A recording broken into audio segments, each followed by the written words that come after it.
My cruel stepfather made me homeless for Dad's bowling alley. Now he has to call me boss. I never thought I'd be homeless at 18. But here I am, sitting in the dark, surrounded by dust and memories in the bowling alley my dad left me when he died. The place where I practically grew up. The place that's now the only thing I have left. It's been 3 years since Dad had that heart attack. Just collapsed at 46 while fixing the pin setter on lane 6. Gone in an instant.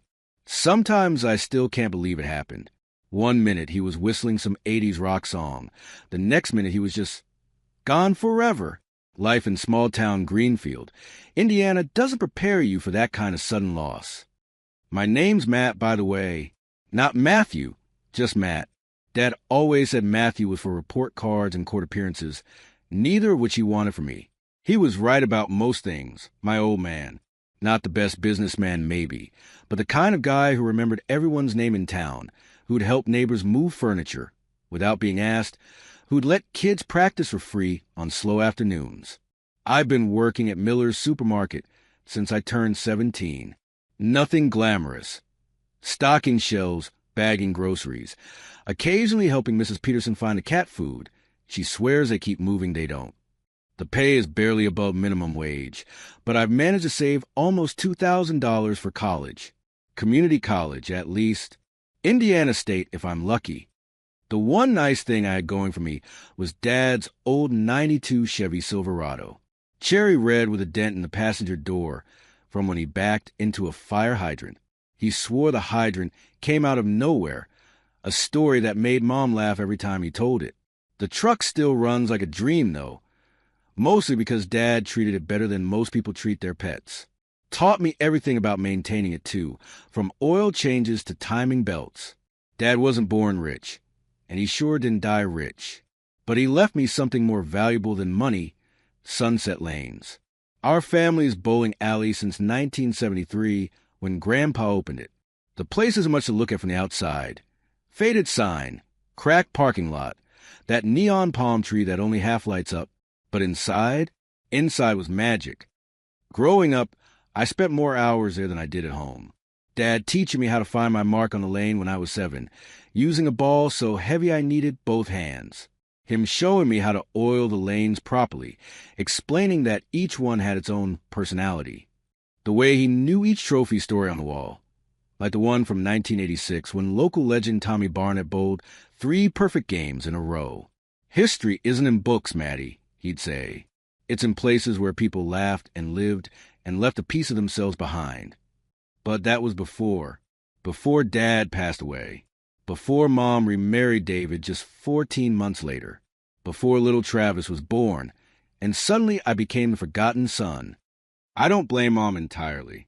Grief makes people do weird things, I guess. David seemed okay at first, a realtor with a firm handshake and polished shoes who promised to take care of everything. He moved us into his bigger house across town, and for a while, things weren't terrible, just different, cold, like living in a furniture showroom where you're afraid to put your feet up. Then the housing market crashed. David's commissions dried up. His perfectly pressed shirts got replaced with the same wrinkled polo worn 3 days straight. His nightly scotch became 2, then 3. Travis, crying through the night, didn't help his mood either. And suddenly, David had a brilliant idea about how to solve their money problems. Sell the money pit bowling alley that nobody goes anymore anyway. The first time he mentioned it, I laughed. I actually laughed in his face. Sunset Lanes wasn't just property. It was Dad. It was where I learned to tie my shoes, where I had my 10th birthday party, where I kissed Becky Williams during the Christmas party in 8th grade. Selling it would be like selling Dad's memory. It's just sitting there, Matt. David said over dinner last month, property taxes alone are killing us. Insurance, maintenance on that ancient building. It's bleeding us dry. Mom sat there, bouncing Travis on her knee, dark circles under her eyes. Honey, we need to be practical. Your father wasn't fiscally responsible.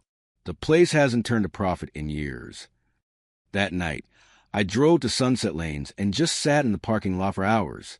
Dad had kept it running until the day he died. Sure, it wasn't making millions, but people came. Families came. It mattered to the community. I couldn't understand why they couldn't see that. I started going there after work, cleaning up little by little, fixed the broken toilet in the men's room, swept years of dust off the floors, tested each lane, finding that 8 out of 12 still worked perfectly. I even got the ancient jukebox working again, the one that only plays vinyl records from the 70s and 80s because Dad believed music peaked with Fleetwood Mac.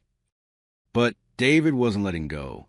He started bringing home real estate agents who walked around Sunset Lanes like vultures, talking about location potential and development opportunities. One guy even suggested tearing it down completely for a mini-mall. I wanted to throw a bowling ball at his head. The land alone is worth $180,000, David explained one night, spreading papers across our kitchen table. We could put half toward the mortgage, use some for Travis's college fund, and still have enough to help you with your education. I stared at him. What about the actual business? The lanes? The history? David laughed. Matt, nobody goes bowling anymore. They play video games. They stream movies. Bowling is dead. I went to Mom later that night. Found her folding laundry in their bedroom. Mom, please. Dad wanted me to have Sunset Lanes. It's in his will. It's the only thing I have left of him. She looked tired, bone-tired, the kind of tired that makes people give up on dreams. Sweetie, I know it means a lot to you, but we're drowning here. David's right. The practical thing is to sell. Practical? I couldn't believe what I was hearing. Was it practical when Dad helped the Henderson family with free games for a year after Mr. Henderson lost his job? Was it practical when he let the high school team practice there when the school couldn't afford a coach?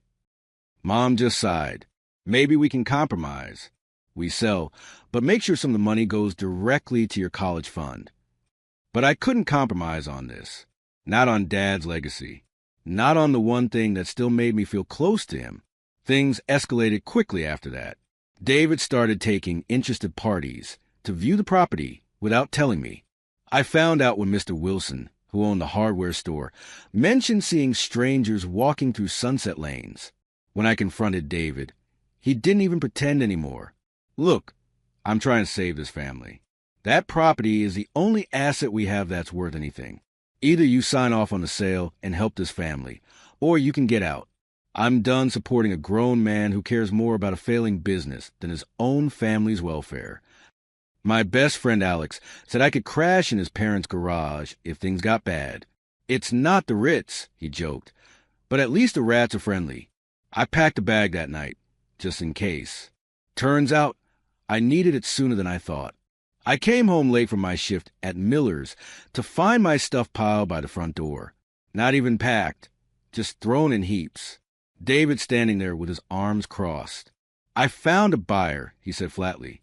They're making an offer tomorrow. Sign the papers or find somewhere else to live. I looked at Mom, standing behind him, Travis on her hip. She wouldn't meet my eyes. Matt, please be reasonable, she whispered. I took what I could carry, loaded into Dad's truck, and drove away from the only home I'd known for the past year. Not Alex's, though. Straight to Sunset Lanes. If I was going to be homeless, at least I'd be homeless in the one place that still felt like mine. The electricity was still on. I'd been paying the minimal bill from my paychecks. The water worked too, though it came out brown for the first minute. There was an old office couch that smelled like decades of cigarettes and lane oil. Not exactly five-star accommodations, but somehow it felt more like home than David's house ever did. That first night was the loneliest of my life. 18 years old, high school diploma fresh in my hand, listening to the empty building creak and settle around me. I thought about what Dad would say if he could see me now. Probably something like, "Tough times don't last, tough people do." One of his favorite movie quotes he'd repeat like it was original wisdom. I couldn't sleep, so I started going through the old filing cabinets in Dad's office. Tax records, equipment manuals, league score sheets going back to the 70s. And then, buried in the bottom drawer, I found his notebook, leather-bound, worn at the edges. Inside, page after page of Dad's messy handwriting. Ideas for renovating Sunset Lanes, sketches for new layouts, marketing plans he never got to implement. Phase 1, Retro Cafe and Vinyl Corner. One page read, "Bring back the glory days. Kids today want authentic experiences. Give them the real 80s, not the fake version they see on Netflix." Another page had detailed financial projections, showing how the business could become profitable again with the right investments. Dad had it all planned out. He just ran out of time. By morning, I'd read every word. Twice, the sun was coming up, shining through the dusty windows of Sunset Lanes, illuminating dust particles dancing in the air. For the first time since Dad died, I felt something like hope. I grabbed the notebook and walked through the empty bowling alley. In the early morning light, I could see past the decay to what this place once was, and what it could be again. Dad saw it too. That's what the notebook proved. There's this quote Dad had pinned above his desk that I always thought was cheesy. "We don't inherit the earth from our ancestors. We borrow it from our children." Sitting there surrounded by dust and memories and possibility, I finally understood what he meant. Sunset Lanes wasn't just Dad's legacy to me. It was something I was supposed to build and pass on too. I had no money, no experience running a business, no support from my family, just a beat-up truck, $2,000 in savings meant for college, and a notebook full of dreams that weren't even mine. But they would be. I pulled out my phone and Googled how to revive a failing bowling alley. Game on. My college fund was disappearing fast. After buying basic cleaning supplies and paying the first month's utility bills for Sunset Lanes, those hard-earned savings were dwindling rapidly.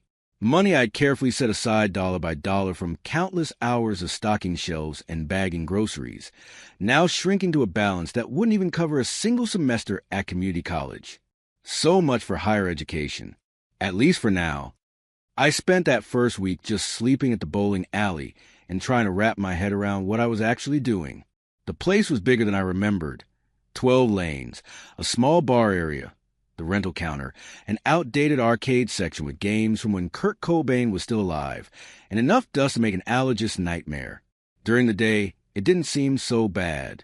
At night, though, every creak and groan of the old building had me jumping like I was in some budget horror movie, sleeping on that cigarette-stained couch in Dad's office. I kept having this recurring dream where I'd walk out to the lanes and see him there, adjusting the pin setter like that final day. I'd try to warn him, but no sound would come out. Not exactly rocket science to figure out that one, right? Guilt's a weird thing. It finds you even when you've done nothing wrong. With no real plan beyond save Dad's bowling alley, I figured I should probably learn something about running a business. The irony wasn't lost on me that I was skipping college to try something that people actually go to college to learn how to do. The Greenfield Public Library became my personal business school, not just for their books, but because they had reliable Wi-Fi and computers I could use for free. Mrs. Winters, the head librarian who'd known me since I used to attend story time in dinosaur pajamas, helped me get set up with a library card and computer access. "I always thought you'd be using our resources for a school project, not to save a local landmark," she said, as I logged into one of their desktop computers. Every day, I'd camp out at the same corner desk, researching small business management, watching YouTube tutorials on accounting basics, and scouring forums where bowling alley owners shared advice. The bowling alley had no internet connection yet, another expense I couldn't afford. So these library sessions were my lifeline to the information I desperately needed. All this online research was helpful, but overwhelming. Balance sheets, profit and loss statements, cash flow projections. It was like learning Mandarin while blindfolded. But I kept at it, filling a notebook with terms I needed to Google later, watching video tutorials during slow shifts at the supermarket. Dad always said, "Knowledge doesn't have to be perfect to be useful. Just start somewhere and keep building." So that's exactly what I was doing, building my knowledge one Google search at a time. While researching, I stumbled upon something even more valuable. The library had a local history section with archives of the Greenfield Daily Reporter going back decades. I found articles about Sunset Lane's grand opening in 1973, complete with a ribbon-cutting photo featuring my grandfather in spectacular 70s sideburns, standing proudly in front of a brand-new building. There were photos of tournaments from the bowling alley's heyday, teams with names like the Gutter Guys and Pin Pals holding trophies, Women with big hair and men with bigger mustaches celebrating perfect games. In one photo from 1986, I even spotted a teenage version of my dad, skinny as a rail but with the same crooked smile I saw in the mirror. These weren't just old pictures. They were proof that Sunset Lanes mattered, that it was once the beating heart of Greenfield's social scene. Armed with newfound determination, I drove to City Hall to learn what permits I'd need to reopen. The clerk's expression when I told her my plans was a perfect blend of pity and amusement. The look you give a child who says they want to be an astronaut cowboy when they grow up. You'll need business licenses, health department approval, fire safety inspection, building code compliance verification, insurance. Her list went on and on while my hopes sank lower and lower. Each item meant money I didn't have and knowledge I didn't possess. On my way out, feeling thoroughly defeated, I literally bumped into Mr. Jenkins, my high school economics teacher. He was there arguing about a parking ticket, but immediately forgot all about it when he saw my face. "Matt, I heard what happened with your stepdad. Tough break." Mr. Jenkins was one of those teachers who actually cared about his students as people, not just test scores. "What brings you to the temple of bureaucracy?" Over coffee at the diner across the street, I spilled everything. About Dad's notebook, my half-baked plan to revive Sunset Lanes, and the mountain of permits and expenses I hadn't anticipated. Instead of telling me I was crazy, Mr. Jenkins pulled out a pen and started jotting notes on a napkin. "First thing, you need to separate emotion from business.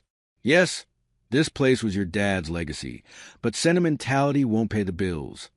He sketched out a rough business plan framework, explaining each component in that same patient tone he used to teach us about supply and demand curves. Start small. You don't need to reopen all 12 lanes at once. Begin with a few, maybe add a small cafe component. Create an experience, not just a place to bowl. Mr. Jenkins offered to help me put together a proper business plan and navigate the permit maze. "Consider it my contribution to preserving a piece of Greenfield history," he said. "Plus, I miss those jalapeno poppers your dad used to serve at the snack bar." For the first time since this crazy idea took hold, I felt like I might not be completely delusional. I had knowledge, resources, a semi-advisor, and determination. What I didn't have was money or enough hours in the day. The supermarket wouldn't give me more hours, and even if they did, minimum wage wasn't going to fund a business renovation. I needed a second job, preferably somewhere that paid better tips than Miller's "Thank you. Have a nice day" policy. Route 40 Bar and Grill was the kind of place that managed to be simultaneously a family restaurant, a sports bar, and on weekends, the closest thing Greenfield had to a nightclub.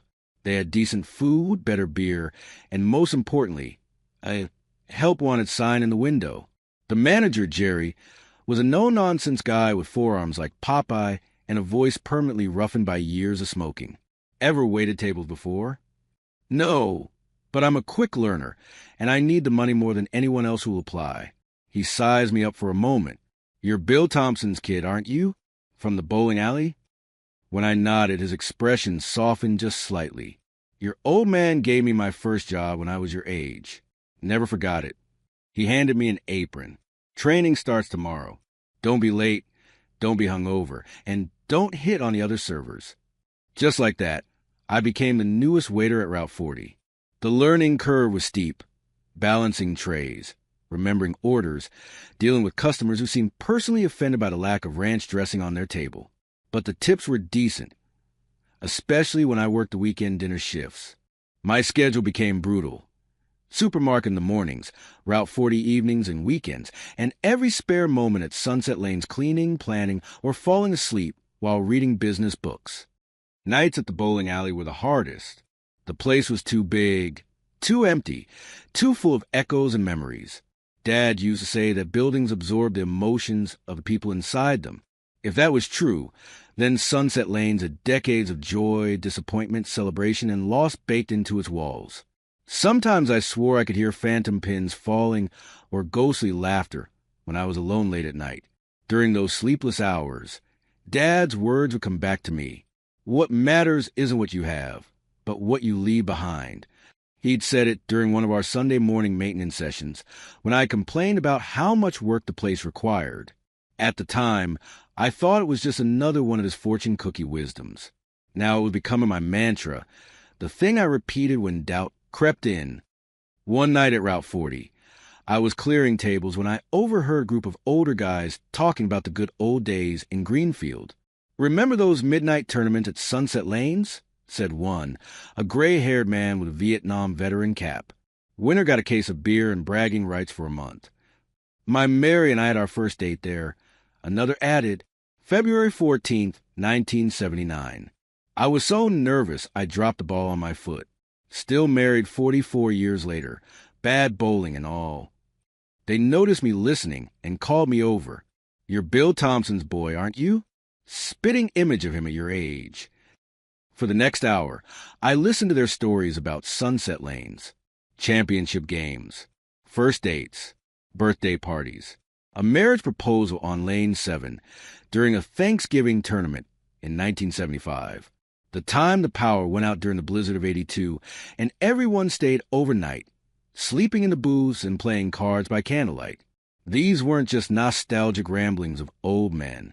They were pieces of Greenfield's living history. And Sunset Lanes wasn't just my father's legacy. It was woven into the community's story in ways I'd never fully appreciated. That night's tips were less than stellar because I spent too much time talking instead of serving, but I walked away with something more valuable, a vision of what Sunset Lanes could be again. The next evening at Route 40 was unusually busy. A tour bus had broken down nearby, and suddenly we had 30 stranded travelers all ordering at once.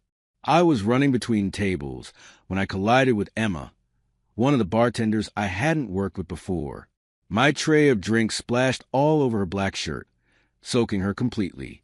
I expected anger, maybe tears. Instead, she looked down at her drenched self and started laughing.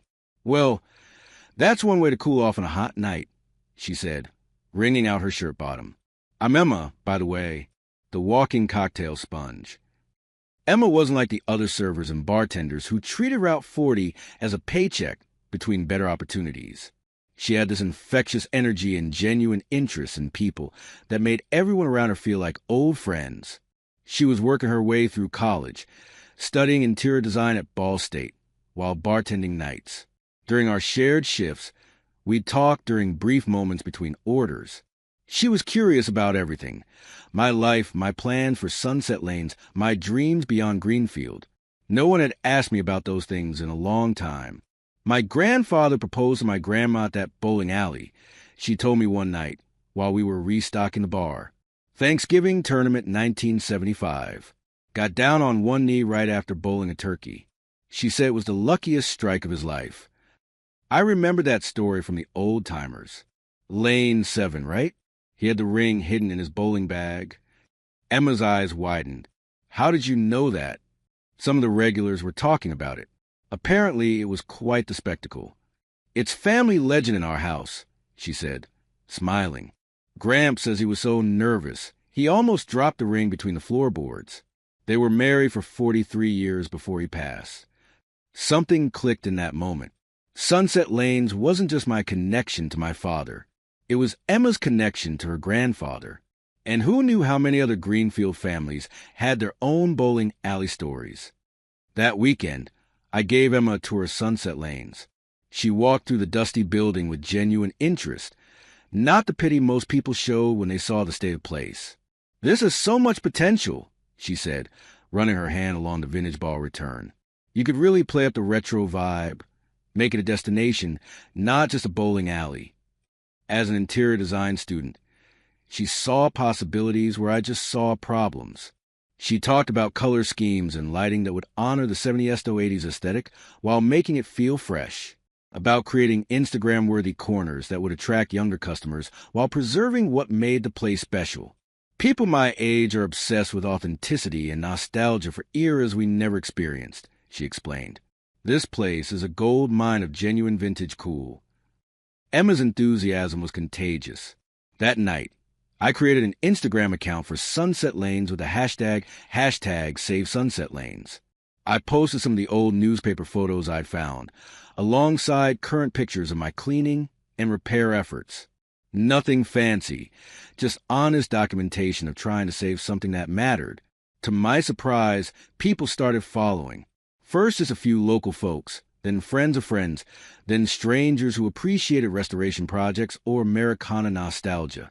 They weren't huge numbers, but each new follower and supporter comment felt like a tiny vote of confidence. Emma became a regular at Sunset Lanes after our Route 40 shifts. She'd bring coffee and help me clean or brainstorm ideas for the space. Her design education provided the vocabulary and concepts for what I've been trying to articulate: how to honor the past while creating something viable for present. We spent one entire night just cleaning and restoring the trophy case. Each Dusty Award had a story: league championships, perfect games, youth tournament winners going back to the 70s. We arranged them chronologically, creating a timeline of Greenfield's bowling history. "This should be the centerpiece," Emma said, "not hidden in the corner. It's what makes this place different from some generic modern bowling alley." Working with Emma made the overwhelming task seem possible. The empty building didn't feel quite so lonely or intimidating with her energy filling the space. And for the first time since I'd moved into Sunset Lanes, I found myself looking forward to the evenings instead of dreading the quiet. Reality crashed back one morning when I met with a fire inspector. Mr. Harding was a by-the-book official who had no interest in nostalgia or community landmarks. He walked through the building making notes on his clipboard, each scribble sounding like another nail in my dream's coffin. "Sprinkler system needs complete recertification. Emergency lighting outdated. Electrical panel doesn't meet current code. Exit signs need replacement." His list went on and on. When he finally handed me the estimate for bringing everything up to code, I nearly collapsed. The number had more zeros than my bank account could handle in this lifetime, let alone before I hoped to open. "Look, son," he said, softening slightly, "I knew your dad. Good man. But rules are rules, and these are safety issues. Can't let people in here until they're fixed." That night, I sat in the darkened bowling alley, staring at the inspection report. The task had seemed ambitious, but possible before. Now it felt like trying to climb Everest in flip-flops. When Emma arrived after her shift, she found me surrounded by crumpled papers and empty coffee cups, looking like I hadn't slept in days. Which, honestly, I hadn't. "That bad, huh?" she asked, sitting beside me. I showed her the inspector's report and the cost estimates. "I've got about $800 left, Emma. This requires closer to $50,000. Game over." Instead of offering empty encouragement, she studied the papers carefully. "My mom works at First Indiana Bank," she said finally. "She helps with small business loans. Maybe she could—" I was already shaking my head. No bank is going to give a loan to an unemployed 18-year-old with no collateral and no business experience. Emma's expression turned determined. "Maybe not, but they might give one to an unemployed 18-year-old with a solid business plan, community support, and a personal connection to the loan officer." I looked at her, this girl I'd known for barely 2 weeks, who already believed in my impossible dream more than my own family did. "What do we have to lose?" she asked. What indeed? Emma's mom, Mrs. Linda Parker, wasn't what I expected. Working at First Indiana Bank for 20 years had given her a practiced smile and the ability to say "unfortunately" in a way that somehow made bad news sound inevitable rather than disappointing. We sat across from her desk, me in my only button-up shirt with a coffee stain I tried to hide with a tie, and Emma nervously bouncing her leg beside me. Unfortunately, there was... Banks don't typically approve business loans for applicants with no credit history, no collateral, and limited income. She closed my hastily assembled loan application folder, especially not for a business model as risky as a bowling alley in 2025. I prepared for rejection, but hearing it officially still felt like a punch to the gut. Emma, however, wasn't giving up. "Mom, you always talk about how banks should support local businesses, how community matters. This isn't just any business. It's Sunset Lanes, where Grandpa proposed to Grandma, where you had your sweet 16. Mrs. Parker's professional facade softened slightly. "Emma, honey, I understand the sentimental value, but the bank doesn't make decisions based on nostalgia. What if you co-signed, just for a small loan to get the necessary permits and safety upgrades? I sat there awkwardly as mother and daughter had what appeared to be an entire conversation through meaningful looks and subtle facial expressions, the kind of silent communication only family members perfect over decades. Finally, Mrs. Parker sighed. I can't approve a traditional business loan, but I might be able to help with a personal loan with my guarantee. Much smaller than you're asking for, enough for critical safety upgrades only, and with very strict repayment terms. It wasn't a full amount I needed, but it was something, a financial lifeline when every other door had closed in my face. By the following week, I had $15,000 deposited in my newly opened business account.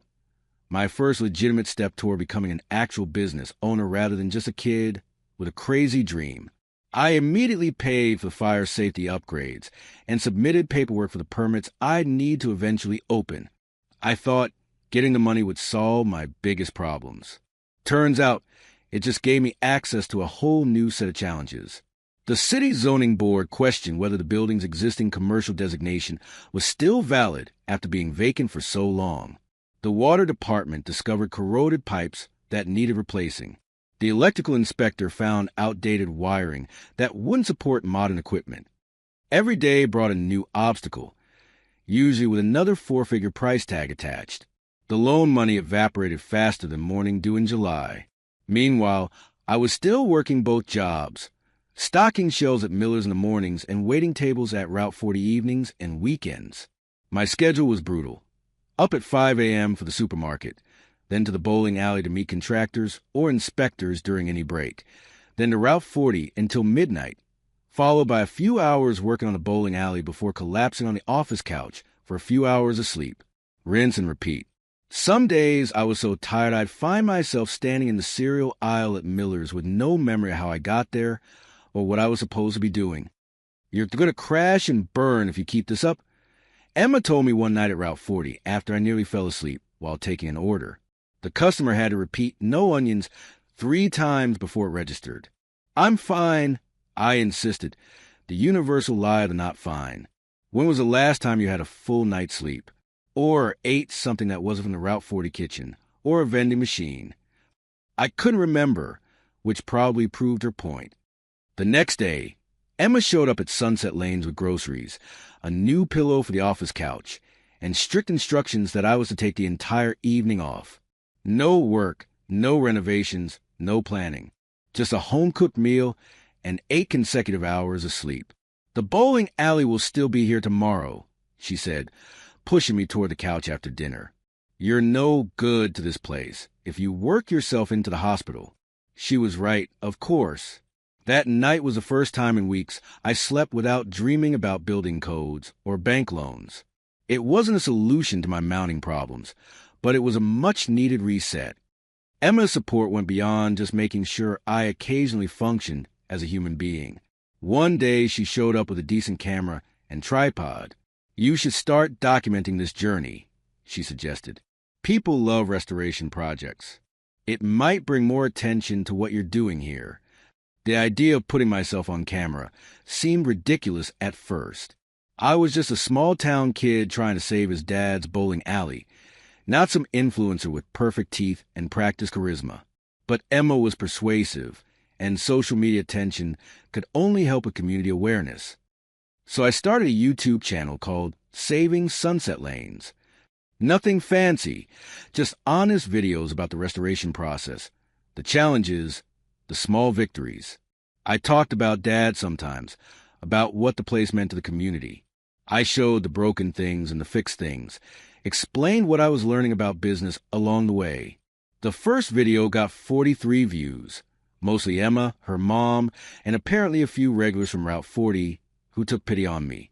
The second video hit around 60. Not exactly viral sensation territory, but I kept at it, uploading new content whenever I had time between everything else.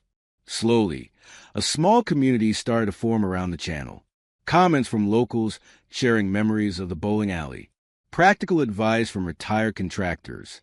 Encouragement from strangers who appreciated the preservation effort. Then something unexpected happened. A travel and lifestyle blogger named Ryan Martinez, who had grown up in Greenfield before moving to Indianapolis and amassing over 100,000 followers, happened to see one of my videos shared in a Remember Greenfield Facebook group. He made a video about his own memories of sunset lanes, talked about the importance of preserving small-town landmarks, and linked to my channel. Overnight, my subscriber count jumped from around 200 to nearly 3,000. My most recent video went from 70 views to over 15,000. Suddenly, people were paying attention. My Instagram followers quadrupled. Local news outlets reached out for interviews. And most importantly, people started showing up at Sunset Lanes offering to help. Mr. Peterson, a retired mechanic who'd maintained the pin setters for 20 years before Dad took over, came by to look at the lanes. These old Brunswick A2 machines are built like tanks, he said, examining the mechanisms with expert hands. Just need some TLC and proper calibration. I can help get them running again, no charge. Mrs. Wilkinson, whose late husband had been the manager before my grandfather bought the place, brought in boxes of memorabilia, old league photos, vintage bowling shirts, tournament trophies that had been mistakenly taken home decades ago. These belong here, she insisted, part of the alley's history. A teenager named Zach, who'd been following my YouTube channel from the beginning, started showing up after school to help with cleaning and painting. My grandpa talked about this place all the time, he explained. Says it was a coolest spot in town back in the day. Figured I could help make it cool again. The most surprising offer came from Mr. Thompson, a local carpenter known for his high-end custom furniture. He stopped by one afternoon, surveyed the worn wooden benches and scoring tables, and simply stated, "I'll restore all the woodwork. No charge up front. Just put my business cards by the counter. When you open..." Other local business owners followed suit, offering services or materials in exchange for future promotion. The print shop will provide menus and flyers for discounted rates. The hardware store extended a line of credit for supplies. Even Jerry from Route 40 offered to help develop a simple food menu when we were ready for that phase. This outpouring of community support wasn't just saving me money, it was validating everything I believed about Sunset Lanes. This wasn't just my father's legacy. It was something that mattered to the entire town. People wanted this place to succeed almost as much as I did. With volunteer help and bartered services, progress accelerated dramatically. The interior was transforming from a dusty, abandoned relic to a place with potential. Emma's design vision guided the aesthetic, preserving the genuine vintage elements while updating just enough to make it appealing to modern customers. But then came the fire inspector's follow-up visit. Despite all our progress, he found issues with the newly installed sprinkler system. The company that installed it had cut corners, using substandard materials that wouldn't pass certification. The fix would cost another $8,000 that I absolutely didn't have. I was devastated. After all the progress, after all the community support, to be stopped by something so bureaucratic and expensive seemed cruelly unfair. I couldn't ask Mrs. Parker for more money. The bank loan was already stretching her professional goodwill to the breaking point. Emma, ever resourceful, suggested a social media fundraiser. People are invested in this project now. They want to see it succeed. Let them help. We created a GoFundMe page explaining the situation and shared it across all Sunset Lane social channels. Within 48 hours, the campaign had raised over $6,000, most in small donations from local families, former lead bowlers, and YouTube subscribers who become emotionally invested in the restoration journey. The remaining $2,000 came as an anonymous donation that I strongly suspected was from Mrs. Parker, though she never admitted it. With the sprinkler system properly fixed and certified, we finally received conditional approval to open, pending final inspections of completed work. I set a target date about 3 weeks out, planning a soft opening with just a cafe portion, and maybe 2 lanes operational as a preview. Everyone was pulling together to make it happen. Even my mother called after seeing a local news segment about the community effort, awkwardly offering congratulations and asking if Travis could come to the opening. Progress was imperfect but undeniable. For the first time, opening Sunset Lane seemed not just possible but inevitable. That's when David reappeared in my life. I was overseeing electrical work in the main hall when his BMW pulled into the parking lot. Through the windows, I watched him survey the exterior improvements with a calculating expression before heading to the entrance. "Quite the operation you got going here," he said, looking around the transformed interior. He was thinner than I remembered, his designer clothes slightly looser, his smile noticeably forced. The local hero, saving a community landmark. Very inspirational. I said nothing, just waited for whatever was coming next. David never made social calls. "Look, I may have been hasty before," he continued, pacing around like he was assessing a property for sale. "Family tensions, financial pressures. You know how it is. But seeing what you've accomplished here, well, it's impressive. Shows real entrepreneurial spirit." "Thanks," I replied flatly. "Was there something specific you wanted?" His smile tightened. "I've been thinking, this is still technically a family business, right? Your father's legacy. And as your stepfather, I'm family." There it was. I should have known this wasn't a reconciliation attempt. "I'm proposing a partnership," David continued smoothly.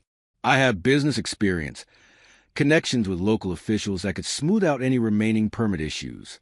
Plus, having an adult co-owner will make future financing much easier.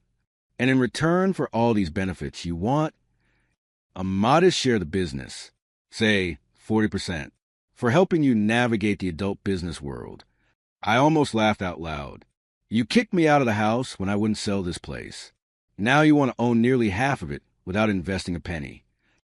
David's friendly facade evaporated. "You're still just a kid playing businessman. Do you have any idea how many regulations a commercial establishment has to comply with? How easily the tax authorities can find discrepancies in a new business? How unfortunate accidents can delay openings indefinitely?" The threat was hardly subtle. David had connections at City Hall from his years in real estate. He could potentially cause problems with inspections, permits, tax assessments, bureaucratic nightmares that could sink Sunset Lanes before it even opened. I felt a cold anger I'd never experienced before. Not the hot, reactive anger of being thrown out of my home, but something calculated and clear. "That sounds suspiciously like extortion, David," I said calmly, pulling out my phone and tapping the screen, "which is why I started recording this conversation the moment you walked in." His eyes widened slightly. "I don't think the police or the local news that's been covering this community restoration project would look kindly on a grown man threatening his stepson's business. Do you?" David took a step back, reassessing the situation. "You're misinterpreting my concerns. I was simply offering business advice." "Great advice. I'll be sure to share how helpful you've been." I opened Instagram on my phone, quickly typing a post while maintaining eye contact. "In fact, I should publicly thank you right now." I showed him the draft post. "Special thanks to my stepfather, David Miller, for pushing me out of my comfort zone and inspiring this journey to restore Sunset Lanes. His actions motivated me to fight for this community landmark." Sometimes the people who challenge us the most end up being the reason for our greatest accomplishments. "What are you doing?" he demanded, letting everyone know how your tough love approach helped make this community project possible. "I'll also mention how you just stopped by to check on progress. The whole town is following this restoration. You know, they'd love to hear about your visit." The message was clear. The community was watching. The narrative was established. If anything happened to delay the opening, mysterious permit problems, unexpected inspections, unfortunate accidents, everyone would know exactly who to blame. David's jaw tightened. "You've changed. Had to grow up fast. Thanks for that life lesson, too." He left without another word, his BMW peeling out of the parking lot like he couldn't get away fast enough. The confrontation left me shaken but oddly empowered. I'd stood my ground, protected what I was building. Dad would have been proud, not of the veiled threats or manipulative social media tactics, perhaps, but of the determination to defend what mattered. With David's threats neutralized, I refocused on the upcoming opening. We were so close. The cafe area was nearly finished. 2 lanes were operational thanks to Mr. Peterson's mechanical expertise. The vintage jukebox worked perfectly again. Emma's design vision had created a space that somehow felt both authentically retro and freshly relevant. Just 1 week before our planned soft opening, disaster struck again. The ancient ball return system on our operational lanes catastrophically failed during testing. A critical gear assembly had worn down beyond repair, and replacement parts for the specific 1970s Brunswick model were no longer manufactured. We could retrofit with modern components, but that would cost thousands we didn't have and ruin the authentic vintage experience that was becoming our unique selling point. We could try to find salvage parts from other closed bowling alleys, but that would take time we didn't have with the opening date looming. After all the obstacles we'd overcome, financial, bureaucratic, personal, to be stopped by an irreplaceable gear seemed like cosmic humor at its cruelest. That night, sitting amidst the tools and spare parts that couldn't solve our problem, I made one of the hardest decisions of my restoration journey. We would still open on the scheduled date, but without operational bowling lanes. Sunset Lane's Cafe and Vinyl Corner would debut as planned, offering the food, music, and atmosphere we created. The actual bowling would have to wait until we could properly restore the lanes without compromising their vintage integrity. It wasn't the grand opening I'd envisioned, but as Dad used to say, sometimes you have to adjust your aim without changing your target. We'd get there eventually, one step at a time. Grand opening day for Sunset Lane's Cafe and Vinyl Corner arrived with more anxiety than excitement. Without functioning bowling lanes, we were essentially just another retro cafe in a town that already had plenty of eating options. I'd spent the night before questioning every decision that had led to this moment, wondering if I completely lost my mind trying to honor Dad's legacy. But when we opened the doors at 11 a.m., there was already a line waiting, not just curious locals, but people from neighboring towns who'd followed our restoration journey online. They came for the nostalgia, for the story, for the connection to something authentic in an increasingly artificial world. The interior looked incredible. Emma's design vision had transformed the space while preserving its soul. The original wood paneling had been restored to a warm honey glow. Vintage bowling memorabilia and local tournament photos lined the walls. The rehabilitated jukebox played vinyl records from the 70s and 80s, with selections Dad had collected over decades. In the cafe area, we served simple food with nostalgic names: the Perfect Game Burger, Kingpin Chicken Sandwich, and 7-frame fries. The menu was limited by necessity. Our kitchen consisted of little more than a commercial grill, a fryer, and a vintage milkshake machine I'd found on Craigslist. The first day, we sold out of everything by 6 p.m. I collapsed into a booth after closing, simultaneously exhausted and elated. Maybe this crazy plan wasn't so crazy after all. Reality set in during the following weeks. After the novelty wore off, customer numbers dropped dramatically. Turns out, people expected to actually bowl at a bowling alley, even one that was still under renovation. Without that draw, we were just another diner with good burgers but limited appeal. The financial reality was harsh. Our operating costs were higher than projected. Everything from food supplies to utilities exceeded my inexperienced estimates.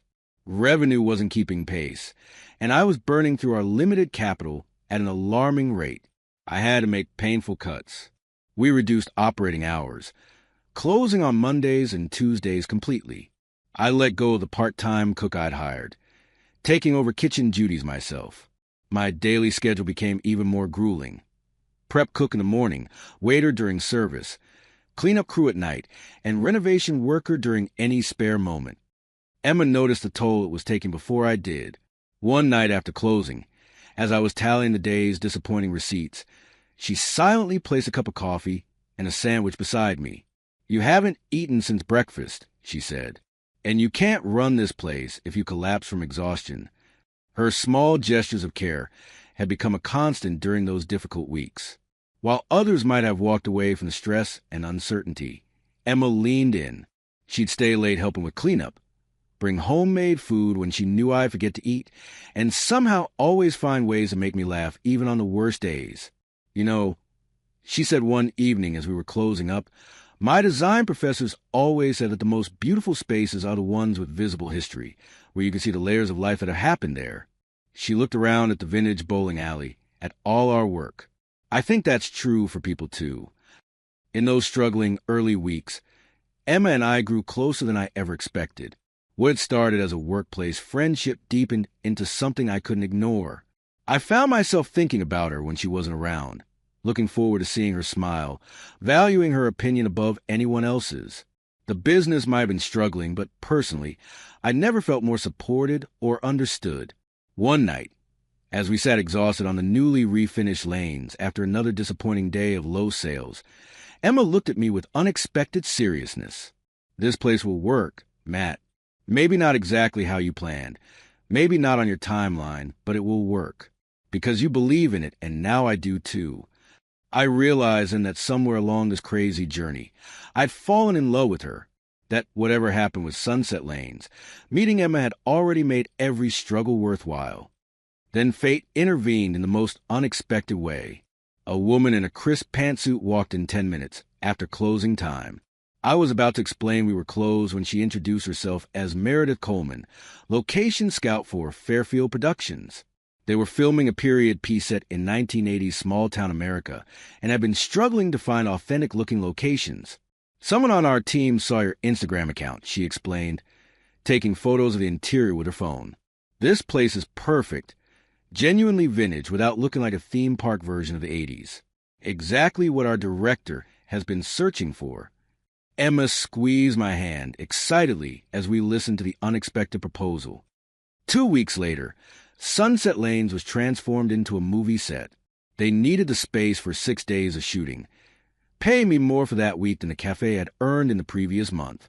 Even better, they needed to use 2 bowling lanes for certain scenes, so they paid to expedite the repairs I couldn't afford. Emma and I were like excited kids during the filming, sneaking peeks at the production whenever possible. The crew even let her contribute some design ideas for a few scenes, noting her natural talent for period-accurate details. Watching her confidently discuss visual aesthetics with professional set designers, I felt a surge of pride that only deepened my feelings for her. The movie wasn't a blockbuster, some coming-of-age story set in 1986, but starred 2 recognizable actors and had a decent budget. Local news covered production extensively, putting Sunset Lanes on the map in a way my limited marketing never could have. When we reopened after filming Wrapped, customer traffic doubled overnight. People came hoping to glimpse celebrities long gone, but stayed for the atmosphere and food. Soon we had lines on weekends and a steady stream of customers on weekdays. Just as things were looking up, a new challenge emerged. Starlight Entertainment Center opened on the other side of town, a gleaming, modern bowling facility with automatic scoring, cosmic bowling nights, and a full-service sports bar. Their grand opening promotion offered half-price games for a month, drawing crowds from across the county. My first instinct was panic. How could Sunset Lanes compete with state-of-the-art facilities when we were still struggling to restore basic functionality? But then I remembered something Dad used to say: "Don't try to be better at what they do best. Be the best at what only you can do." Instead of competing on modernity, we doubled down on what made Sunset Lane special: authenticity and community connection. We launched Decades Nights, featuring music, fashion, and food from different eras. We organized storytelling evenings where longtime residents shared memories of the bowling alley's heyday. We displayed historical photos and memorabilia contributed by community members, creating a living museum of Greenfield's social history. While Starlight attracted birthday parties and corporate events, we became the gathering place for people seeking connection to local traditions. Both businesses thrived by serving different needs in the community. My YouTube channel continued to document the journey, growing beyond local interests to attract retro enthusiasts and small business supporters nationwide. As subscriber count passed 50,000, I started receiving speaking invitations from business groups and restoration societies, sharing what I'd learned about preserving community landmarks while making them economically viable. 8 months after opening the cafe, we finally launched the first 2 fully restored bowling lanes. Unlike modern centers with digital interfaces and automated systems, we preserved the mechanical scoring and original ball returns, offering a bowling experience that had largely disappeared from America. Customers actually paid more for this authentic experience than they would at Starlight's high-tech lanes. The grand reopening of the bowling section was covered by regional news. I stood proudly behind the counter, watching people of all ages experiencing bowling the way it used to be, with pencil scoring, shared shoes, and the distinctive mechanical sound of pins being reset. In the midst of the celebration, I almost didn't notice her at first, Mom, standing near the entrance, holding Travis's hand. She looked thinner, more tired than when I'd last seen her, but her smile was genuine. We hadn't spoken in months, not since our awkward phone call after the local news coverage. Now she was here, watching as people celebrated what I'd built from the ruins of Dad's failed business. "This place looks amazing, Matt," she said, approaching the counter. "Your father would be so proud." Travis, now almost 3, stared up at me with curious eyes, probably wondering who the stranger was supposed to be in his life. Mom explained that she'd left David 2 months ago, taking only Travis and some personal belongings.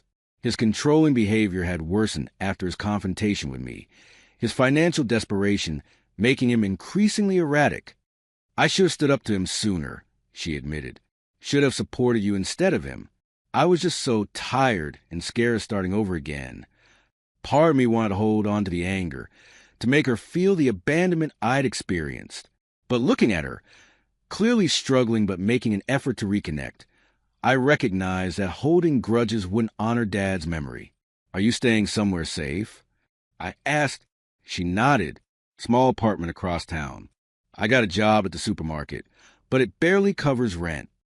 I could have offered financial help, but that wouldn't solve the underlying problem. Instead, I suggested something better for both of us. We need an office manager here. Someone to handle scheduling, bookkeeping, customer service. Hours are flexible, and you could bring Travis during shifts. There's even an office couch for naps. I can personally vouch for its comfort." Her eyes welled up with tears, understanding this wasn't just employment, but a chance to rebuild our relationship on new terms. She started the following Monday. As we closed up that night, an elderly man in a worn bowling league jacket approached me. I recognized him as Frank Harrison, a local bowling legend who'd been friends with my grandfather. "Got something you might be interested in, son," he said. "My buddy owned Riverdale Lanes over in Ohio. Place closed last month. His family's selling everything, including a complete collection of vintage Brunswick equipment from the 60s. Original parts that would fit these old lanes perfectly." My interest was immediately piqued. "Sounds amazing, but probably out of my price range right now."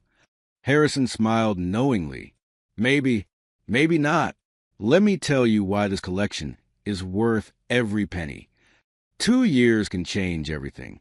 After Mr. Harrison showed me that vintage Brunswick equipment collection, I spent weeks trying to figure out how to afford it, calculating, recalculating, and ultimately accepting that it was beyond my reach. Then Robert Collins walked into Sunset Lanes. He'd grown up in Greenfield before building a successful commercial real estate company in Indianapolis. His first date with his wife had been at our bowling alley in 1978, and he'd seen our story on PBS after a local documentary about the restoration went viral regionally. "This place matters," he told me, looking around with a misty-eyed nostalgia that only childhood memories can evoke. "It's part of what made Greenfield special." Collins became our angel investor, providing capital to acquire Harrison's vintage collection and restore all 12 lanes to their original glory. He understood what we were building wasn't just a business, but a bridge between generations. With proper funding, Sunset Lanes transformed into something truly special. Authentic 70s to 80s equipment lovingly restored and subtly modernized for safety and reliability. We became known as the place where bowling's golden age lived on, attracting enthusiasts from neighboring states who drive hours for the experience. Our YouTube channel hit 100,000 subscribers. The PBS documentary won a regional Emmy. Suddenly, I was being invited to speak at business conferences about experience-based entrepreneurship and heritage preservation as a business model, phrases I couldn't have defined 2 years earlier. Collins, seeing our success, proposed expansion. He envisioned a network of restored vintage bowling alleys across Indiana, each preserving the unique character of its community while sharing our proven business model. The offer was tempting. The money would be substantial, but something about it didn't feel right.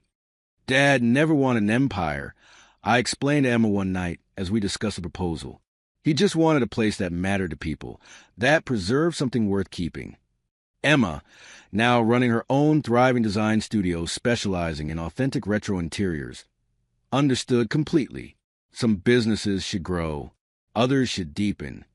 So instead of expansion, we focused on putting down stronger roots. I bought a small craftsman bungalow 3 blocks from Sunset Lanes, my first actual home since leaving my mother's house.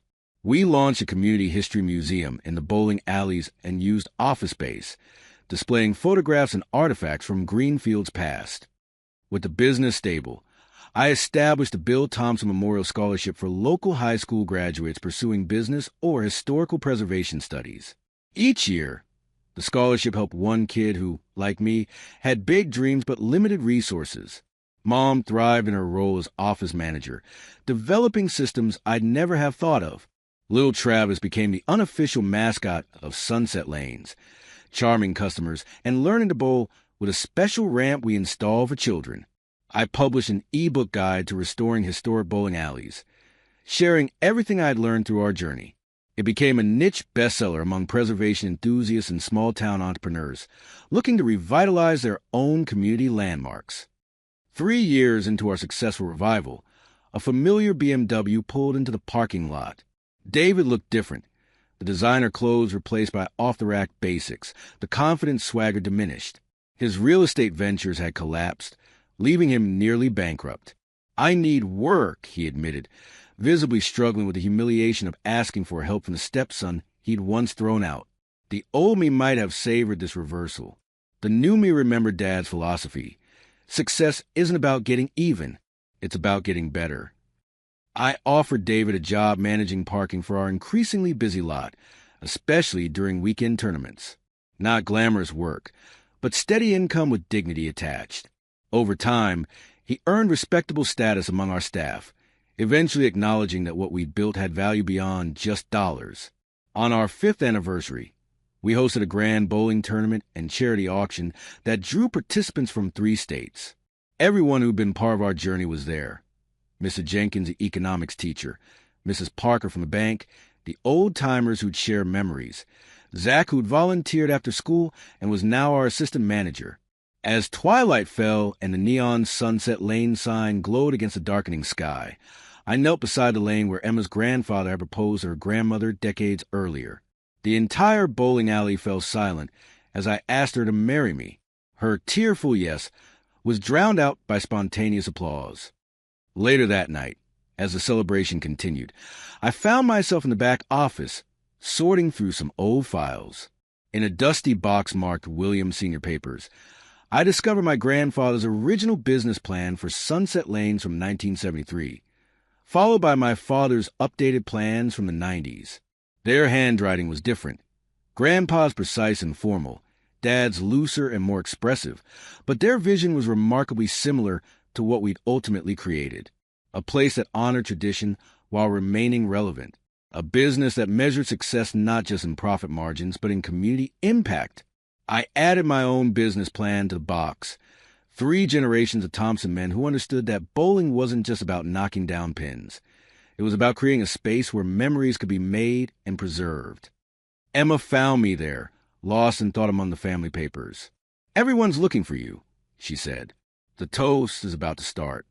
"Just connecting some dots," I replied, showing her the 3 business plans. She smiled, taking my hand and leading me back to the celebration. "The best inheritance isn't what we receive," she said. "It's what we choose to continue." As we returned to the crowd, to the gleaming lanes and the people who become family, I knew we'd done exactly what Dad would have wanted. We hadn't just saved a bowling alley. We preserved a piece of our community's soul, creating something that would outlast all of us. Sometimes the most meaningful achievements aren't building something new, but saving something valuable from being lost. That turned out to be my legacy, and Dad's too.